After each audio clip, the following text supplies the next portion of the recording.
Cinema ఇండస్ట్రీలో ఎప్పుడు ఎలాంటి కాంబో సెట్ అవుద్దో ఊహించడం చాలా కష్టం. స్టార్ మెటీరియల్ అనేది ఎంత కీ పాయింట్ అయినా కూడా సక్సెస్ రేట్ అనేది ఎంత కీలకమైన కొన్నిసార్లు పరిస్థితులకు తగ్గట్టు పోక తప్పదు. ఇప్పుడు ఇలాంటి సిచ్యువేషన్ కారణంగానే బోయపాటి విజయ్ దేవరకొండ కాంబో సెట్ కాబోతోందా అంటే అవుననే సమాధానం వినిపిస్తోంది. ఫ్యామిలీ స్టార్తో బిజీగా ఉన్న రౌడీ హీరోకి తనదైన మార్క్తో మాస్ మసాలా లైన్ సిద్ధం చేశాడట బోయపాటి. ఇంకొన్ని రోజుల్లో హీరోకి నెరేషన్ ఇవ్వబోతున్నట్లు టాక్. ఆల్మోస్ట్ ఈ కాంబో సెట్ అయిపోయింది.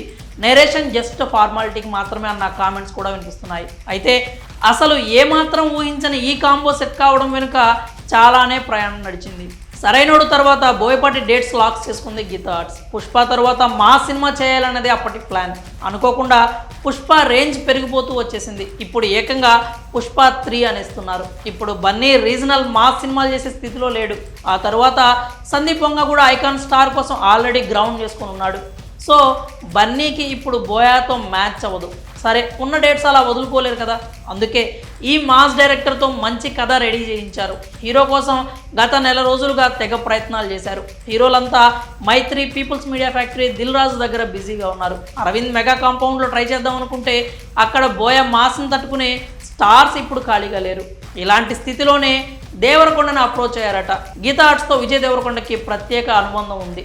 కెరీర్ స్టార్టింగ్లో గీతా గోవిందం ఇచ్చి లైఫ్ సెటిల్ చేసిన విశ్వాసం అది. పైగా ఆ బ్యానర్ కూడా విజయ్కి ముందు నుండి మంచి ఇంపార్టెన్స్ ఇస్తూనే ఉంది. గతంలోనే ఓ ప్రాజెక్ట్ చేయాల్సి ఉన్నా అది మెటీరియలైజ్ కాలేదు. సో ఇప్పుడు ఆ ఛాన్స్ వచ్చింది.